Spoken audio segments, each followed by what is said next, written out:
जय हिंद जय भारत स्टूडेंट्स, कैसे हो? माई सेल्फ प्रवीण कुमार प्रजापति मैं आपके लिए लेके आया हूँ लेक्चर नंबर 3 सांख्यिकी चैप्टर 13 न्यू एनसीईआरटी का है। ओल्ड एनसीईआरटी में ये चैप्टर नंबर 14 हुआ करता था और कक्षा 10वीं एनसीईआरटी के बेस हम लोग यहाँ पे सॉल्यूशन ले आए हैं बहुत अच्छे तरीके से। और तो हम लोगों ने लेक्चर नंबर 1 और 2 कर दिया था और लेक्चर नंबर 1 और 2 में हम लोगों ने स्टूडेंट्स क्या क्या समझा था पहले वो देखेंगे एक बार कि जो हमने लेक्चर नंबर 1 और 2 किया था उसमें हम लोगों ने क्या समझा था। हम लोगों ने माध्य ज्ञात किया था विद्यार्थियों, क्या ज्ञात किया था? माध्य। और माध्य के 3 रीतियों में से यानी 3 तरीकों में से 2 तरीके हम लोगों ने सीख लिए थे। तो पहला तरीका कौन सा था? पहला तरीका था प्रत्यक्ष विधि। क्या था? प्रत्यक्ष विधि। ओके। दूसरा जो तरीका था वो था कल्पित माध्य विधि। क्या? कल्पित माध्य विधि। ओके। और जो तीसरा तरीका होने वाला है आज जो मैं सिखाऊंगा वो होगा पग विचलन विधि। वो क्या होगा? पग विचलन विधि। ओके, क्या होगा? पग विचलन विधि। ठीक है, तो ये तीसरा तरीका आज हम लोग सीखेंगे। और कौन से क्वेश्चन पे सीखेंगे? जो लास्ट टाइम हम लोगों ने क्वेश्चन नंबर 2 किया था उसी पे हम लोग ट्राई करेंगे। ठीक है, ये जो क्वेश्चन नंबर 2 हम लोग कर चुके हैं ऑलरेडी, उसका जो आंसर आया था लेक्चर नंबर 2 में वो आज आंसर फिर से आने वाला आप लोग यहाँ पर देखोगे। ठीक है, तो शुरुआत करते हैं भाई। वही क्वेश्चन, दैनिक मजदूरी रुपयों में दी है, श्रमिकों की संख्या, मजदूरी देख लो 500 से 520, 520 से 540, 540 से 560, 560 से 580, 580 से 600। श्रमिकों की संख्या कितनी? 12, 14, 8, 6, 10। ये है श्रमिकों की संख्या थी। अच्छा, उपयुक्त विधि का प्रयोग करते हुए इस फैक्ट्री के श्रमिकों की माध्य दैनिक मजदूरी ज्ञात कीजिए। क्या ज्ञात करना हमें?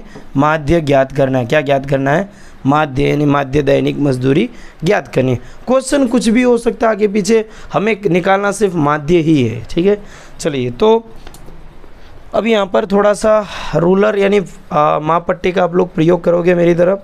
चलो पहले इस क्वेश्चन को हमेशा की तरह हम क्या कर देंगे, थोड़ा छोटा कर देते हैं। अच्छा चलो पहले रूलर से आप यहाँ पे बना देते हैं। अच्छा ये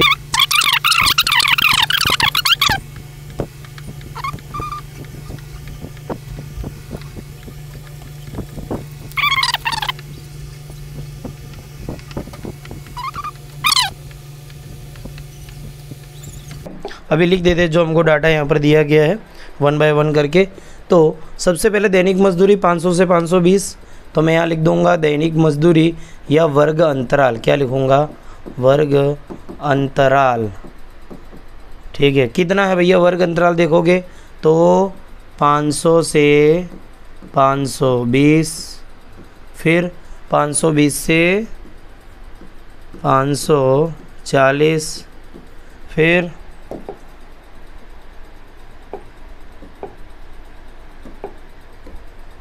540 से 560, फिर 560 से 580, फिर 580 से 600।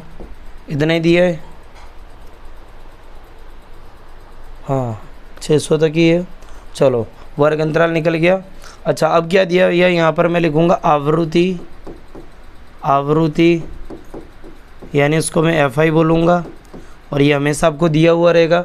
तो श्रमिकों की संख्या देख लो, यहाँ पर कितने लिखेंगे हम?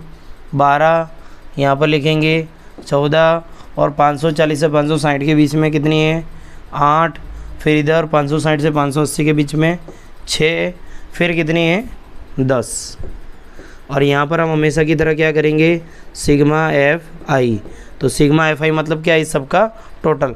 आप सबको इन सबको टोटल कर दो तो इधर कितना आ जाएगा भाई? 50 आ जाएगा। देख लो 2 और 6, 8 और 6, ये टोटल आप इसका कर दो। 2 2 4 6 और 8 कितना हो जाएगा? 6 और 8 14, 14 और 6 भी 20, 20 की 0 हासिल आ जाएगी 2, 2 और 1 3 और 1 4 और 1 ही हो जाएगा 5। यानी सिग्मा FI कितना आ गया? 50। जबकि क्वेश्चन में भी आपको दिया हुआ, मैंने डायरेक्ट कैसे लिख दिया? क्योंकि यहाँ पर दिया हुआ ये देख लो 50 श्रमिकों की संख्या। ठीक है, इससे मेरे को अंदाज़ा लग गया कि भाई हाँ यही होगा। और हर बार हमेशा दिया हुआ नहीं होता है। जब माध्य ज्ञात कर रहे हैं तो ये दोनों मेथड आपको हमेशा अपनानी है, ये दोनों बॉक्स आपको हमेशा लिखने ही होते हैं। ठीक है, चाहे कोई भी विधि हो, और इसके बाद एक्स आई भी निकालना है। क्या निकालना है? एक्स आई है, जिसको वर्ग चिन्ह बोलते हैं। क्या बोलते हैं? वर्ग चिन्ह। ठीक है, वर्ग चिन्ह हम कैसे निकालेंगे भाई? वर्ग चिन्ह हम कैसे निकालेंगे? तो ये ऊपरी वर्ग सीमा और निचली वर्ग सीमा, ठीक है, निचली वर्ग सीमा ऊपरी वर्ग सीमा दोनों को जोड़ करके आधा करके यहाँ पे लिखना है। चलो 500 और 520 कितना हो जाएगा? 1020, और 1020 का आधा कितना हो जाएगा? 510। नहीं पता चले तो देख लो, 500 और 520 का जोड़ कर दो, 500 प्लस 520 और ये हो गया 1020, इसको 2 से भाग दे दो तो आंसर कितना आ जाएगा? 510। ठीक है, ऐसा ही आपको यहाँ पर भी करना है। तो 520 और 540 का जोड़ कर देना, दोनों को ऐड कर देना है। ठीक है, दोनों को ऐड करके उसको आधा कर देंगे तो कितना हो जाएगा? अभी देख लो, ये 520 और 540 कितना हो गया? 560 हो जाएगा। 560 का आधा कितना हो जाएगा? 530 हो गया। ठीक है, अब आप देखो यहाँ पर गैप कितना? 20-20 का, 500 से 520, 520 से 540, 540 से 560, 560 से 580, 580 से 600। देखो 20-20 का गैप है। अगर यहाँ पे गैप सेम है तो आप डायरेक्ट भी अब कर सकते हो। कैसे? यहाँ पर देखो कितना बड़ा है, 10 से 30 आया तो इधर से 20, यानी देख लो बीच में गैप कितना है। यहाँ पर गैप कितना? 530 और 510 में 20 का गैप है। आप यहाँ पे 20 और आगे बढ़ा दो तो 550, फिर आप और इसमें 20 ऐड कर दो तो 570 हो जाएगा, 20 और ऐड कर दो तो 500 कितना हो जाएगा? 90 हो जाएगा। ठीक है, अगर आप चाहो चेक करना चाहो तो चेक भी कर सकते हैं। जैसे कि एक मैं उदाहरण लूँ, ये वाला देखो, 540 और 560 कितना हो जाएगा? कितना हो जाएगा? 1100 हो जाएगा, और 1100 का आधा हम करेंगे तो 550। ठीक है, ये हो गया हमारा वर्ग चिन्ह यानी एक्स आई। ठीक है, इतना हमको हमेशा सेम करना है। क्या करना है? तीनों मेथड में करना ही है, चाहे आप कल्पित माध्य विधि लगाओ, चाहे आप प्रत्यक्ष विधि लगाओ, चाहे पद विचलन विधि लगाओ। ठीक है, आज हम जो सीखने जा रहे हैं वो कौन सी है? पग विचलन विधि, यानी सबसे बड़ी विधि आप उसको बोल सकते हैं, लेकिन सबसे ईजीएस्ट मेथड भी बोल सकते हैं, या ईजी विधि भी हम इसको बोल सकते हैं। ठीक है, चलिए भाई, तो ये एक्स आई है। अब मुझे क्या निकालना है भैया? देखो, इसी क्वेश्चन का आप दो तरीके से कर सकते हैं। एक तरीका जिसमें आप डायरेक्ट करोगे, एक क्वेश्चन जिसको आप डायरेक्ट नहीं करोगे। तो मैं 1 बाय 1 करूँगा। ठीक है, तो जैसे कि अब मुझे निकालना है डी आई। क्या निकालना है? D I. देख लो, मैंने यहाँ पे रख दिया डी आई। डी आई बराबर क्या होता है? एक्स आई माइनस ए। ठीक है, ये हुआ करता था मेरे पास एक्स आई माइनस ए। क्या होता है? एक्स आई माइनस ए। ये डी आई हम लोगों ने पिछली बार भी निकाला था, यानी जो कल्पित माध्य विधि थी उसमें भी निकाला था। तो ए हमें मानना पड़ेगा। चलो, ए किसको मानोगे? 510 को मानोगे, 530 को मानो, या 550 को मानो, या 570 को, या 590 को, किसी को भी आप मान सकते हैं। लेकिन मैं रिकमेंड करूंगा, मैं आपको यही बताऊंगा, कभी आप ऊपर वाली संख्या में से किसी को ए मानो तो आपके लिए प्लस माइनस वाली जो मगजमारी होती है ना, वो बहुत कम हो जाएगी। ठीक है, जैसे कि मैं 510 को भी मान लूँ, 530 को भी मान लूँ, या 550 को भी मान सकता हूँ। अब किसे माना जाए, आप अपनी मर्ज़ी से किसी को भी चूज़ कर सकते हैं। ठीक है, तो मैं इसको ए मान लेता हूँ, या इसको भी मान सकता हूँ। चलो आज इसको मान लेते हैं। 530 को मैंने मान लिया ए। ठीक है, मैंने क्या मान लिया? ए मान लिया। ठीक है, मैं इसको अलग से यानी थोड़ा सा कलरिंग कर देता हूँ ताकि आपको ध्यान में रहे। ये देख लो। ठीक है, ए मैंने मान लिया ए। ए हमेशा एक्स आई में से ही माना जाएगा। ठीक है, अब मुझे डी आई निकालना है, तो डी आई का फॉर्मूला होता है x I minus A. D I बराबर क्या होता है? एक्स आई माइनस ए। ये डी आई का सूत्र होता है। किसका सूत्र हो जाएगा? डी आई का। ठीक है, देखो मैंने लिख दिया है। अब क्या करूँगा? मैं एक्स आई में से ए घटाता रहूँगा। ठीक है, जैसे कि 590 इसमें से ए घटा दूंगा, तो ये 590 है, इसमें से ए घटाऊँगा, यानी 590 में से 530 घटा दूंगा। कितना? 530 घटा दूंगा। अब 590 में से 530 घटाओ, कितना बचेगा यहाँ पर मेरे पास? 60 बच जाएगा। ठीक है, 570 में से 530 घटा दूंगा तो कितना बचेगा? तो देख लो, 570 में से 530, देख लो, आपको ज़्यादा पता ना चले तो ऐसे कर देने का। ठीक है, आपका अगर गणित कमज़ोर हो तो ऐसे आप घटा दो। 7 में से 3 गया 4, 5 में से 5 गया 0, यानी 40 उत्तर आया। देख लो। ठीक, इधर भी 2-2 का गैप है। ठीक है, और इधर सीधी सी बात है 20 आएगा, नहीं तो 550 में से 530 घटा के देख लो। यानी ये एक्स आई है, उसमें से हम क्या घटा रहे भैया? ए घटा रहे। ये एक्स आई की वैल्यू हैं सब। ठीक है, अच्छा, अब ये यही एक्स आई है, इसी में से ए घटा रहे तो यहाँ पे क्या आ जाएगा? 0। अच्छा, अब ऊपर देखो, ये एक्स आई है, इसमें से ए घटा रहे, मतलब ये एक्स आई है, इसमें से इस a को हम घटा रहे हैं, यानी xi अब क्या बन गया 510 माइनस a घटा रहे हैं यानी 530 हम घटा रहे हैं। भैया ये आपके लिए एक नई बात हो जाती है। आपने बचपन से सीखा है बड़ी में से छोटी संख्या घटाना। क्या सीखा है? बड़ी में से छोटी संख्या घटाना। लेकिन यहाँ पे देखो छोटी में से बड़ी संख्या घट रही है, मतलब 510 में से 30 घट रहा है। क्या 10 में से 30 घटा रहे, तो बोले कि यहाँ पे इतना तो कुछ है ही नहीं कि आप घटा सके। तो भैया घटा सकते हैं हम। कैसे घटाएंगे देख लो, कैसे घटाएंगे। जब कभी भी ऐसा हो जाए कि छोटी संख्या में से हमें बड़ी संख्या घटानी पड़ जाए, जब कभी ऐसा हो जाए, सॉरी छोटी में से बड़ी संख्या घटानी पड़ जाए, तो एक छोटा सा चेंज कर देने का। वो चेंज क्या है? जैसे मैं बचपन से क्या सीखता आया हूँ कि 5 में से 2 घटाया तो यहाँ पे उत्तर आया 3, ये आप भी सीखते आए हो। जैसे कि 50 में से 40 घटाया तो यहाँ पर उत्तर आया 10, ये आप बचपन से सीखते आ रहे हो। लेकिन अगर इसकी जगह ये उल्टा होता, जैसे 40 में से 50 घटाना है तो क्या होता? क्या करना है? 40 में से 50 यानी छोटी में से बड़ी संख्या घटा रहे हैं, तो क्या होगा भैया? तो उत्तर ये वाला ही होगा, 10 ही होगा, लेकिन आंसर इधर लग जाएगा, आंसर के आगे माइनस लगा देंगे। ठीक है, हकीकत में क्या हो रहा है देखो, मैंने क्या किया है, छोटी में से बड़ी संख्या घटानी है।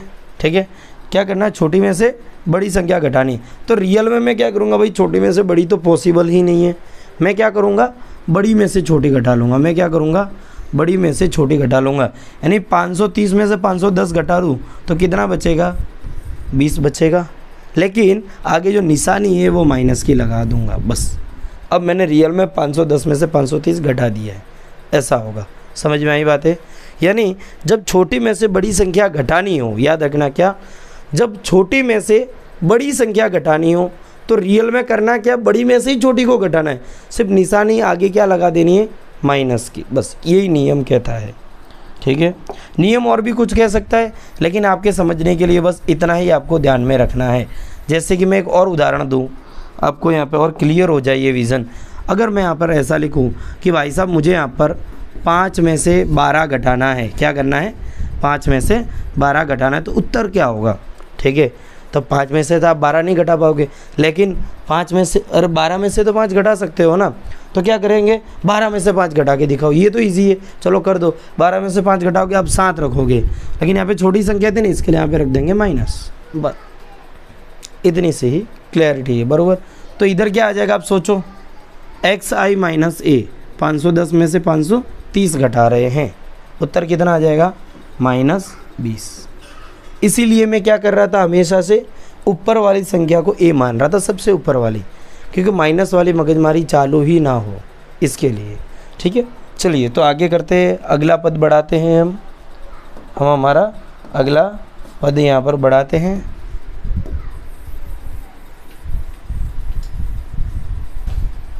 ठीक है, तो ये मैंने क्या लिखा भाई साहब, देखो xi बराबर क्या लिखा, सॉरी di बराबर xi माइनस a कर दिया। ठीक है, मैं अभी इसी क्वेश्चन को, सेम क्वेश्चन को एक शॉर्टकट मेथड से भी करके दिखाऊंगा। ठीक है, क्या करूंगा? शॉर्टकट मेथड से भी करके दिखाऊंगा, लेकिन पहले इसके पहले मैं क्या आपको लॉन्ग कट भी तो दिखाऊंगा ना। अभी आप आ गए होंगे कहीं न कहीं से सीख के, बोलोगे सर आप तो लंबा बता रहे हो, लेकिन आपको पता होना चाहिए लॉन्ग कट भी। ठीक है, अब जो फॉर्मूला कहता है पद विचलन विधि का, वो क्या है? x बार बराबर a plus sigma fi ui बटे में सिग्मा fi ब्रैकेट बंद और गुणे में h, ये इसका फॉर्मूला है। ठीक है, अब मुझे देखो di मैंने क्यों निकाला, ज़रूरत ही नहीं थी, लेकिन ui के लिए। ठीक है, क्या करना अभी? ui, तो ui बराबर क्या होता है? di बटे में h, ये इसका फॉर्मूला है। यहाँ पर नया फॉर्मूला आ गया ui का फॉर्मूला। किसका? ui बराबर क्या होता है? di बटे में h। आप ऐसा भी लिख सकते हो, आपका ये फॉर्मूला एक साइड लिख के रखना है। ठीक है, अच्छा ये कभी कभार खाली जगह में भी पूछ लिया जाता है, और आ भी चुका है कि ui बराबर खाली जगह क्या होगा। ठीक है, तो ये उत्तर भी हो सकता है, लेकिन आपको पता है कि di बराबर क्या है। देखो di बराबर क्या है? xi माइनस a है, तो di की जगह पे ये भी तो लिख सकते हैं xi माइनस a बटे में h। यानी आपको ये वाली लाइन पूरी ध्यान में रखनी है, ये एक साइड लिख के रखना है, क्योंकि ये कई बार खाली जगह में आ चुका है, और आ भी जाए तो क्या पता फिर बोलोगे सर आपने ये तो बताया ही नहीं था। ठीक है, चलो देखते हैं अब आगे वाले बात। अब आप बोलोगे सर ये h कहाँ से लाए, अब वो बोलोगे h कहाँ से लाए, यू आई बराबर फार्मूला बनेगा डी आई बट्टे में h। अब h कहाँ से लाए, तो यहाँ पर ध्यान देंगे h यहीं से मिला है, मतलब वर्गीय ऊंचाई। h यानी क्या है, h यानी क्या है, वर्गीय ऊंचाई। क्या है, वर्गीय ऊंचाई। ठीक है, वर्गीय ऊंचाई यानी इसकी हाइट, इसके बीच का गैप देख लो, 520 में से 510 घटा लो या 540 में से 520 घटा लो तो कितना मिलेगा, यही h का मान है।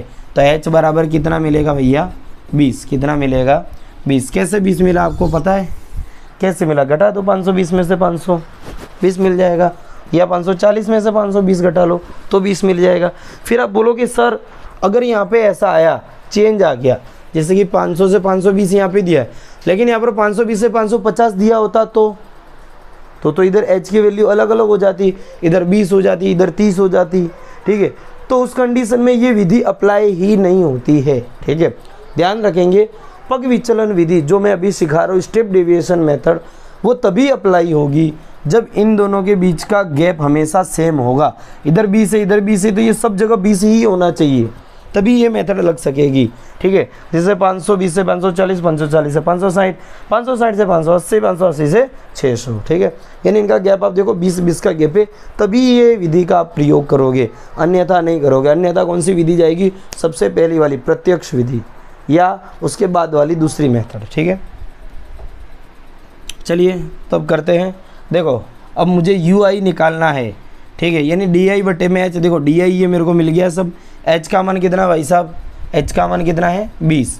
ठीक है, तो इधर फार्मूले में रखो डी आई बटे में एच, यानी मैं यहाँ से रखता हुआ आऊँगा। ठीक है, तो यू आई बराबर क्या है, डी आई बटे में एच। क्या है, डी आई बटे में एच, डी आई ये रहे, एच का मान कितना है 20 है। यानी मुझे अगर इधर निकालना है तो मैं क्या करूँगा, देखो फार्मूला क्या है डी आई, तो डी आई ये रहा 60 बट्टे में एच कितना है, देख लो ये रहा 20। ठीक है, ये रहा 20 बराबर, मैं इसको काटूंगा 0 से 0, 2 का इसमें भाग दे दूंगा, उत्तर आएगा 3। ठीक है, कितना आएगा 3। अच्छा इधर क्या हो जाएगा, यू आई बराबर, तो डी आई बट्टे में एच, यानी डी आई बराबर कितना है यहाँ पर 40, एच का मान तो 20 ही रहने वाला है। अब भाग दोगे तो 20 दूनी 40, यानी उत्तर इधर आ जाएगा 2।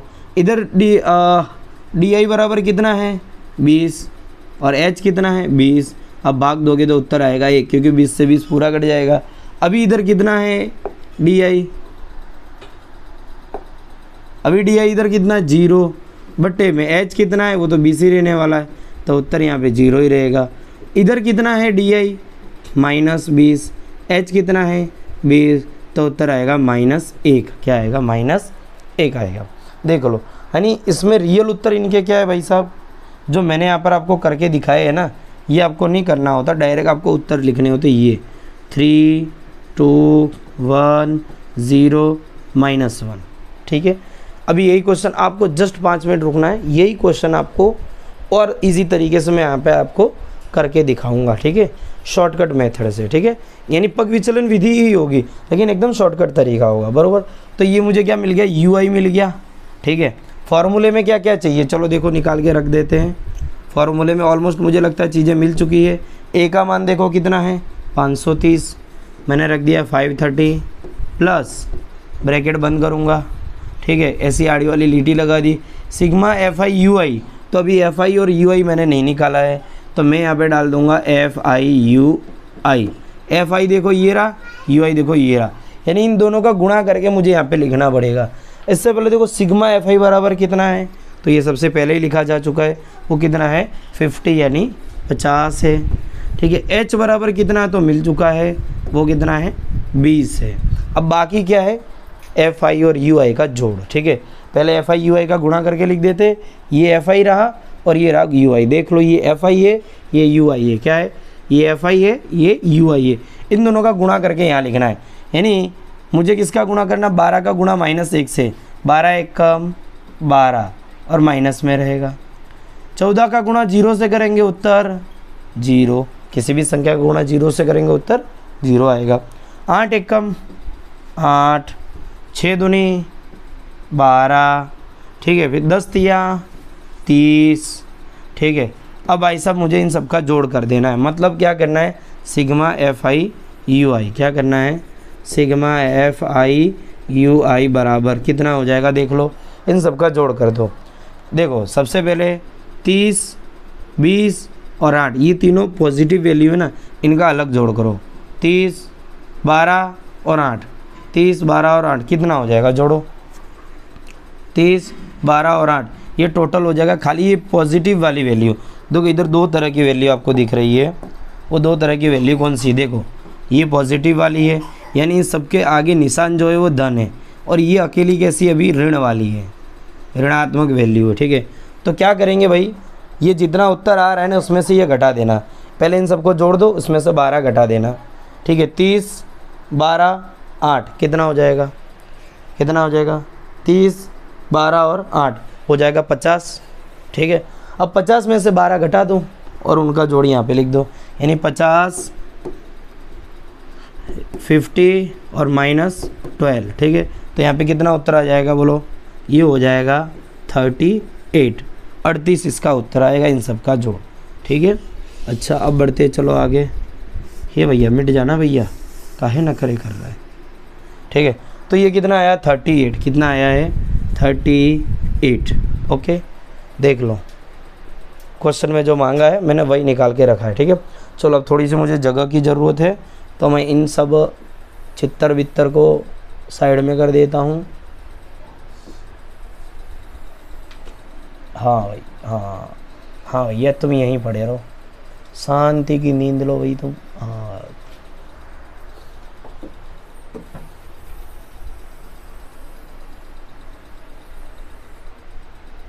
ये कहाँ का सिलेक्ट हो गया, पूरा हो गया क्या, अच्छा, अरे वाह,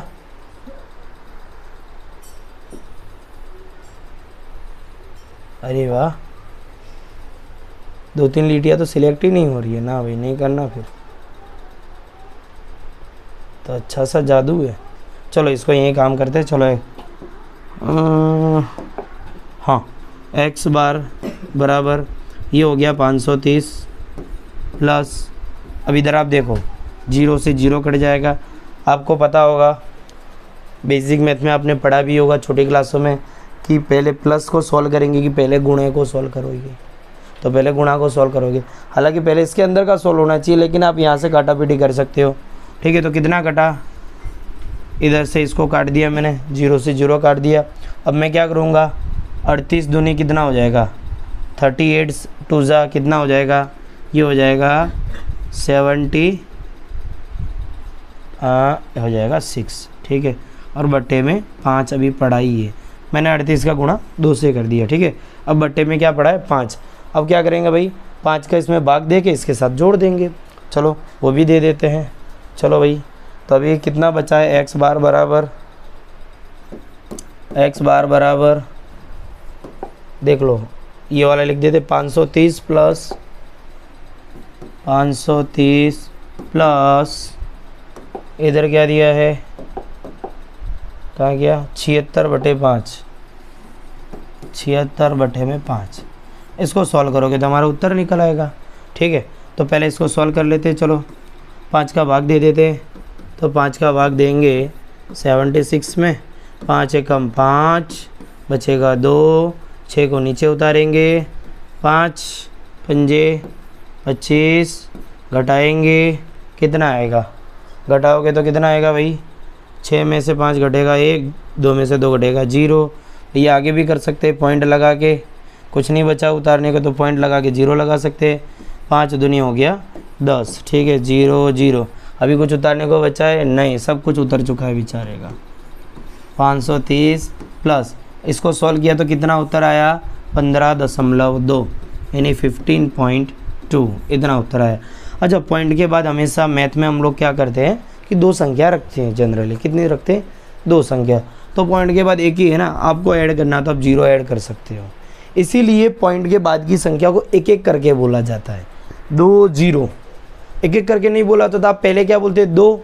देख लो यहाँ पे क्या आंसर आया, 15.2 और 15.20 हो गया।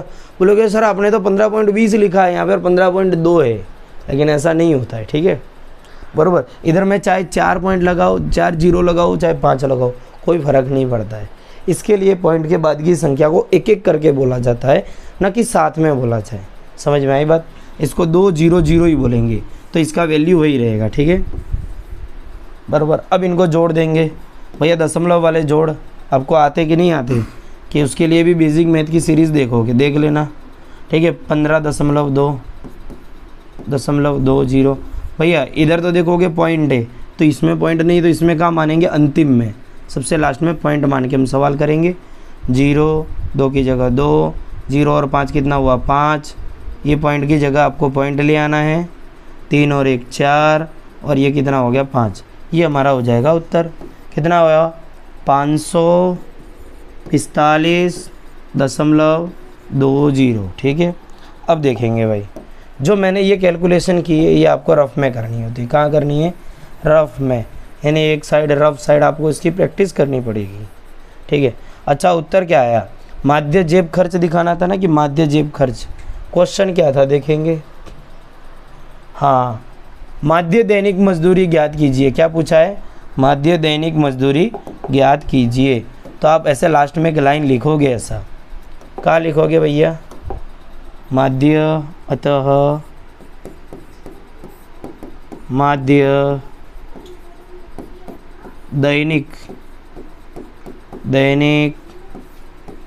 मजदूरी कितनी है?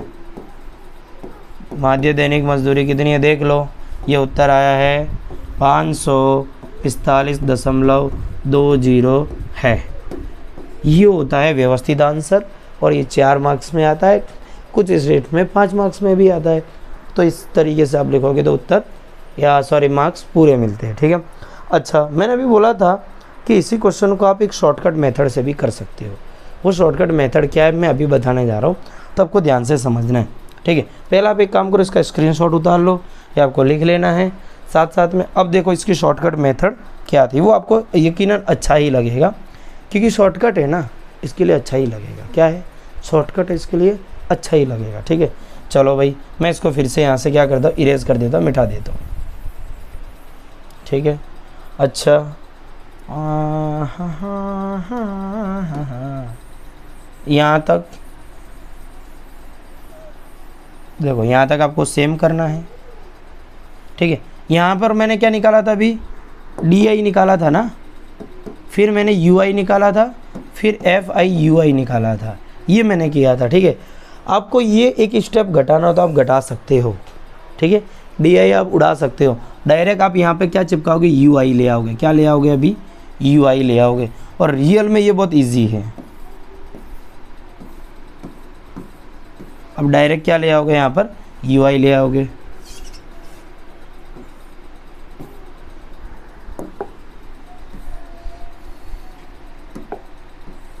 अरे अच्छा, सिलेक्ट, हाँ, तो मुझे फॉर्मूले में क्या चाहिए था? आप फॉर्मूला देखो ना, x बार बराबर a प्लस सिग्मा FI/UI बट्टे में सिग्मा FI गुणे में h, ये फॉर्मूला है ना, आप देखो ना। तो फॉर्मूले में जिसकी ज़रूरत है हम डायरेक्ट भी निकाल सकते हैं। देखो a कहाँ से, मैंने यहाँ से निकाला था, मैंने इसको क्या माना था? a माना था ना। तो देखो ये तो मुझे मिल चुका है, x बार बराबर यानी ये हो गया 530 प्लस सिग्मा FI बराबर कितना है? देख लो, ये 50 रहने वाला है, और h बराबर कितना रहने वाला है? ये 20 ही रहने वाला है, ठीक है। तो ये तो सेम था, खाली मुझे यहाँ पर मैंने अभी DI निकाला था, इसकी जगह मैं UI डायरेक्ट निकालूंगा। देखो एक बॉक्स ऑलरेडी कम हो गया है, यानी UI बराबर, ठीक है। ये ट्रिक भी आप मान सकते हो, लेकिन क्या जब तक आपको डिटेल में पता नहीं चलेगा तो कैसे मजा आएगा, ठीक है। आप बोलोगे हमारे सर डिटेल में करा रहे, सर आप शॉर्टकट में करा रहे हो। कोई बच्चा स्कूल में पढ़ के आएगा शॉर्टकट में, फिर बोलेंगे सर आपने तो डिटेल में पढ़ा दिया, हमको तो शॉर्टकट चाहिए। तो मैं दोनों तरीके दे रहा हूँ, पग विचलन विधि में ही 2 तरीके आ गए, देख लो। तो UI जब आपको निकालना है तो UI का फॉर्मूला क्या है भाई? UI बराबर क्या होता है? DI बटे में H होता है। क्या होता है? DI बटे में H होता है। ये आप क्या लगाओगे? XI माइनस A बटे में H, क्योंकि DI बराबर यही होता है ना। DI बराबर क्या होता है? XI माइनस A होता है बटे में H। तो आप ये बीच वाला टर्म गायब भी तो कर सकते हो, ये XI माइनस A बटे में H।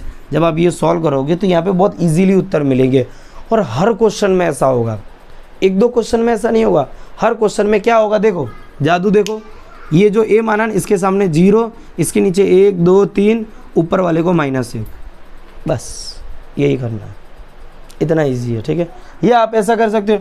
अगर इसको आपने ए माना होगा ना तो ये 0 हो जाएगा, ये -1 -2 हो जाएगा, नीचे 1 2 3 हो जाएगा। यानी ऊपर वाला माइनस में जहाँ ए माना है उसके सामने वाला टर्म 0 और नीचे वाला 1 2 3, बस इतना सही इजी है। ये डायरेक्ट आपको मान लेना है, डायरेक्ट बस हो गया। देखो यू आई मिल गया, ये एफ आई है, देख लो ये एफ आई है, ये यू आई है, मैंने यहाँ पे कर दिया एफ आई यू आई, बस यानी एक टर्म ऑटोमेटिक कम हो गया। यहाँ पर आपको डी आई निकालने की ज़रूरत नहीं, डायरेक्ट आप ये कर सकते हैं। ठीक है, लेकिन यू आई बराबर आपको यहाँ पे ऐसा लिखना होगा, फिर यू आई बराबर एक्स आई माइनस ए बट्टे में एच, ये आपको यहाँ पे लिखना होगा। कैसे आया यहाँ से पता तो चलेगा ना। ठीक है, चलो भाई अब गुणा कर देते एफ आई और यू आई। देखो एफ आई मिल गया, यू आई मिल गया। ठीक है, 12 एकम -12, 14 गुणा 0 से 0, 8 एकम 8, 6 दूनी 12, 10 तिया 30, फिर से वही हो गया। देखो वही की वही चीज़ मिल रही है वापस, देख लो वही की वही। ठीक है, 30 12 8, ये हो जाएगा 50, टोटल हो जाएगा यहाँ का 50 और ये -12, 50 में से 12 घटा दोगे तो सिग्मा एफ आई यू आई बराबर कितना मिलेगा 38, कितना आ जाएगा 38। देख लो वही वाली चीज़, 0 से 0 कटा, इसका इसमें गुणा किया तो 530 प्लस 2 का गुणा 38 में करेंगे तो कितना हो जाएगा 76, ओके, और बटे में 5 बराबर। और इसके आगे वाला तो देख लो सेम वो पिछली मेथड में, ये देख लो यही चीज़ है, बस इतना शॉर्टकट था। फिर से एक बार क्वेश्चन को समझ लेंगे भाई। मैंने क्या किया है यहाँ पर, भैया यहाँ से वर्ग अंतराल निकाल के लिख दिया है, फिर आवृत्ति निकाल के मैंने यहाँ पर रख दी है, फिर एक्स आई यानी ये क्या होता है वर्ग चिन्ह, आप इसको बोलोगे क्या बोलोगे वर्ग चिन्ह। ठीक है, वर्ग चिन्ह कैसे निकाला जाता है, ऊपरी वर्ग सीमा निचली वर्ग सीमा, ये ऊपरी वर्ग सीमा है, निचली वर्ग सीमा, दोनों का योग करके उसका आधा कर देना, दोनों को जोड़ के उसका आधा कर देना है, दोनों को जोड़ा उसका आधा करके लिखा, दोनों को जोड़ा उसका आधा करके लिखा, दोनों को जोड़ा इसका आधा करके लिखा, दोनों को जोड़ा इसका आधा करके लिखा, दोनों को जोड़ा इसका आधा करके लिखा। समझ में आई बात है। अभी भी अगर आपको पता नहीं चल रही है, बातें पता नहीं चल रही है तो टेंशन वाली बात नहीं, फिर से वीडियो को स्किप करो, पीछे जाओ, फिर से देखो, स्टार्टिंग से देखो। ठीक है, अच्छा ये हो गया एक्स आई। अच्छा यू आई कैसे निकालना है, तो भैया किसी एक को ये एक्स आई वाली यानी वर्ग चिन्ह में से हमको क्या मान लेना है, ए मान लेना है। जिसको ए माना है उसके सामने 0, उसके ऊपर -1, नीचे 1 2 3, जैसे जैसे बॉक्स बढ़ते जाएंगे। अगर इधर भी कुछ होता, मान लो कि ये नीचे भी कुछ होता तो यहाँ पे 4 आता। ठीक है, समझ में आई बात है। अच्छा फिर ये मुझे यू आई मिल गया, ये एफ आई मिल गया, इधर रख देंगे एफ आई इंटू यू आई, दोनों का गुणा करके रख देंगे। भैया एफ आई और यू आई का गुणा करके रख दो, क्योंकि फॉर्मूले में क्या चाहिए एफ आई और यू आई चाहिए। बस ए तो हमने यहीं से मान लिया, तो ये रहा 530 उठा के रख दिया। फिर गुणे में एच जो रखा था वो हमने इसी में से निकाला था। एच क्या है वर्गीय ऊंचाई, मतलब इनके अंदर गैप कितना है, आप इसमें से इसको घटा दो, या ये 520 में से 510 घटा दो तो भी गैप कितना मिल रहा है भैया यहाँ पर 20 मिल रहा है। ठीक है, 0 से 0 काट दिया मैंने, फिर वही कैलकुलेशन यहाँ पर कर दी है। ठीक है, समझ में आई। मतलब एक ही क्वेश्चन को हम लोगों ने कितने तरीके से किया, 2 तरीके से, और एक ही विधि से, पग विचलन विधि से ही किया है। ठीक है, चलो एक लेक्चर की अब समरी देख लेते हैं। समरी मतलब उसका एक शॉर्टकट रिव्यू, यानी आज तक जो हमने सीखा है, क्या क्या सीखा था आज तक हमने।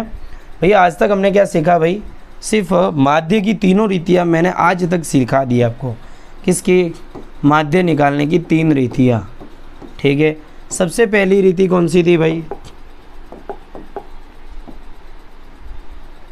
ठीक है, माध्य निकालने की कितनी रीतियाँ, 3 रीतियाँ, 3 मेथड। सबसे पहली मेथड कौन सी है, आप देखोगे पहली जो थी प्रत्यक्ष विधि, कौन सी, प्रत्यक्ष या सादी रीति भी बोलते हैं, या सिंपल मेथड, प्रत्यक्ष विधि। ठीक है, सिंपल मेथड या सादी रीति बहुत सिंपल है, सिंपल में सिंपल। लेकिन ये सिंपल कब प्रयोग करनी है वो मैं ये बता देता हूँ, जब वर्ग अंतराल का मान बहुत कम हो। वर्ग अंतराल कम वैल्यू के हो। कैसे हो, कम वैल्यू के हो, जैसे 2 से 4, 4 से 8, 8 से 16, या 10 से 20, 20 से 30 बहुत छोटी हो, 100 के अंदर हो तो आप प्रत्यक्ष विधि का प्रयोग कर सकते हैं। इधर फॉर्मूला क्या बनता था, एक्स बार बराबर सिग्मा एफ आई एक्स आई बटे में सिग्मा एफ आई। बहुत छोटा सा फॉर्मूला इसका, ठीक है। दूसरी विधि जो हमने सीखी थी वो थी कल्पित माध्य विधि। क्या? कल्पित माध्य विधि। ओके, कल्पित माध्य विधि। क्या? कल्पित माध्य विधि। कल्पित माध्य विधि कब प्रयोग कर रहे? जब वर्ग अंतराल थोड़ा बड़ा हो, ठीक है। ओके, पग विचलन विधि भी आप तभी प्रयोग कर सकते हैं। तो इधर फॉर्मूला कौन सा बनेगा? एक्स बार बराबर A plus sigma F I D I बटे में सिग्मा एफ आई, ठीक है। ये रहा इसका फॉर्मूला, किसका? कल्पित माध्य विधि का, ठीक है। अब तीसरी चीज़ वो थी आज जो हमने सीखा पग विचलन विधि। और ये फॉर्मूले मैंने आपको हर लेक्चर में बताए हैं, ट्राई किया है कि आप हर लेक्चर में देखो, ठीक है। रट्टा लगाने के बजाय आप ज़्यादा से ज़्यादा क्वेश्चन करो तो आपको इजीली फॉर्मूले याद हो जाएंगे, ठीक है। पग विचलन विधि का सूत्र क्या बनेगा? एक्स बार बराबर A plus sigma F I U I बटे में सिग्मा एफ आई और गुणे में आ जाएगा एच, ठीक है। यानी इस चैप्टर के आधे फॉर्मूले आप सीख चुके हो, और आधे तो क्या हार्ड फॉर्मूले जो थे वो आप सीख चुके हो, बाकी तो लल्लू पंजू है, बहुत ईजी है, आ जाएंगे आपको, ठीक है।